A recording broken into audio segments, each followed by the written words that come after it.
Welcome to Sportpen. Great to be diving into this one. Today we're heading back, way back, to Yankee Stadium, October 9th, 1960. It's Game 4 of the World Series, Yankees versus Pirates. And the series was knotted up, one game apiece.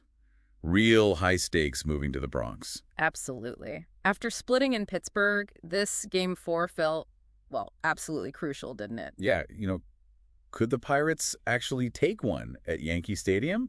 Or were the Yankees just going to roll after those last two wins? That really was the million-dollar question. The Yankees had won games 2 and 3 pretty handily, 10-0 and 16-3, I think. Crushing defeats, yeah. So some folks were definitely wondering if the Pirates were just, demoralized. But you had others pointing out, hey, this Pirates team led the whole National League in hitting during the season. They weren't exactly lightweights. Not at all. They had the bats.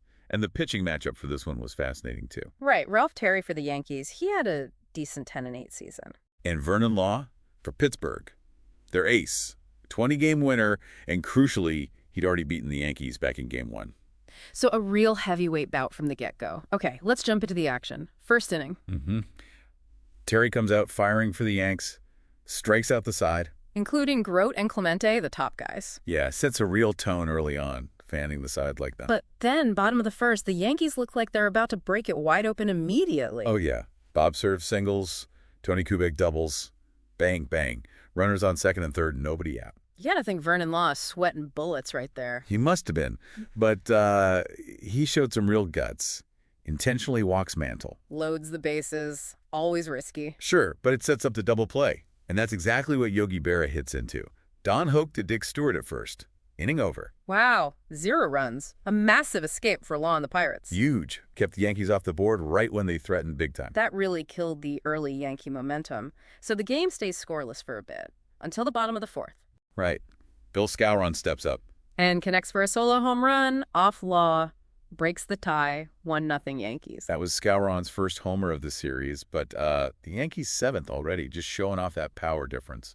But just when you think the Yankees might be taking control, the Pirates fight back, top of the 5th. Yep. They've been pretty quiet offensively up to this point, really since Game 1. Gino Cimoli gets their first hit off Terry, a single. Okay. Then Smokey Burgess hits into a fielder's choice. There was some talk about the slide at second, maybe a bit controversial. A little bit, yeah. But Burgess is safe at first, Cimoli out, runner on first, 1 out. Then Don Hoke tries to bunt. Sacrifice? Yeah, but he pops it up. Terry catches it. 2 outs now. Then Bill Mazeroski pops out too. So runners on first and second after the fielder's choice, but now 2 outs. Looks like Terry might get out of it. He did. Looked like the threat was fizzling out. But then the pitcher, Vernon Law, steps up to the plate. The pitcher, okay. And he rips a double down the left field line. Scores Cimoli from second. We're tied, 1-1. Wow, the pitcher ties it up. Didn't see that coming. Nobody did. And they weren't done. Bill Verdon comes up next. Verdon, known more for his glove usually. Exactly. He hits this kind of soft fly ball to center field. Mantle comes charging in. They can't get there. Nope. It drops in front of him. Burgess scores, Law scores, all the way from second. Just like that, the Pirates lead 3-1. Goodness.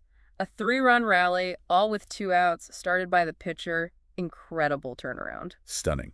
Verdon takes second on the throw home. The whole complexion of the game changes. You can just imagine the change in atmosphere at Yankee Stadium. From confident to uh-oh. Oh, absolutely. But, yeah, it's the Yankees. Yeah. They aren't just going to roll over. Bottom of the 7th, they start pushing back against Law. Skowron again. He gets a double. Then Gil McDougald singles.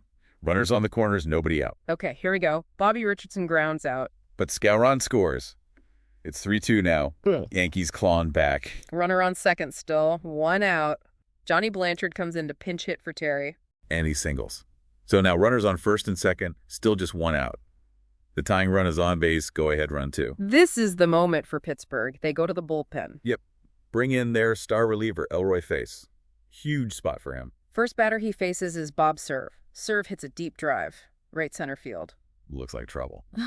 But Bill Verdon, remember him from the 5th inning? Yeah. He races back, leaps up against the wall, the 407-foot mark, and makes an absolutely incredible catch. No way. Saves extra bases, maybe saves the game right there. Definitely saved at least 1 run, maybe 2.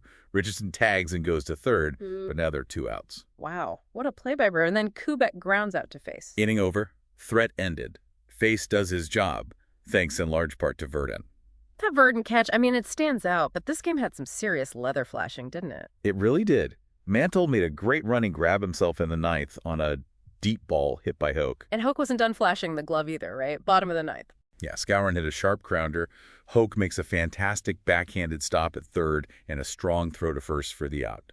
Just stellar defense all around. So let's talk about the stakes here again. Series tied 1-1 coming in. Now it's late in this crucial Game 4. Absolutely critical. If the Yankees win this, they're up 3-1, likely finishing the series at home. Right. But if the Pirates win, it's 2-2, and they've guaranteed the series goes back to Pittsburgh. Totally different scenario. A must-win for the Pirates, essentially. Falling behind 3-1, needing 3 straight wins with 2 potentially at Yankee Stadium. That's a mountain to climb.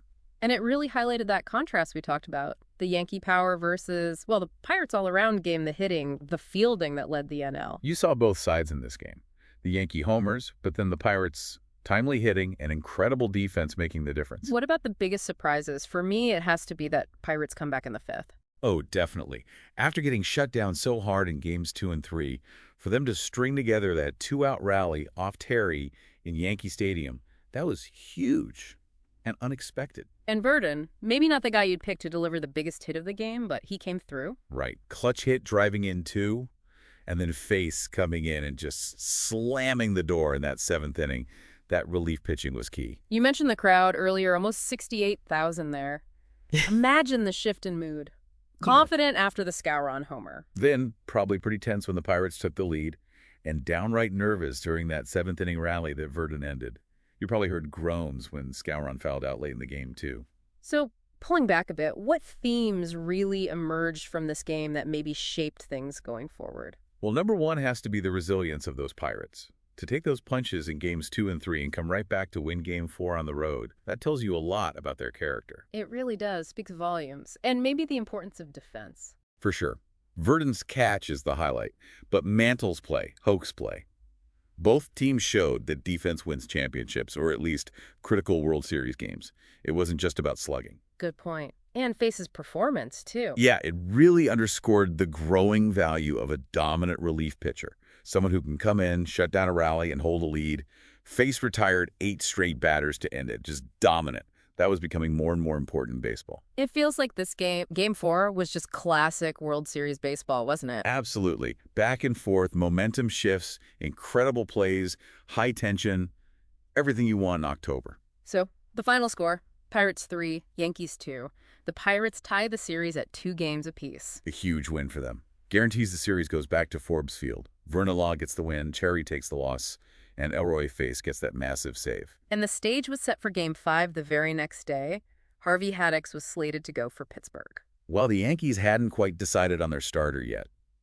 But the anticipation must have been sky high after a game like this. It just proved, once again, how unpredictable and totally captivating baseball can be, especially when the stakes are this high. Couldn't agree more. A truly memorable game.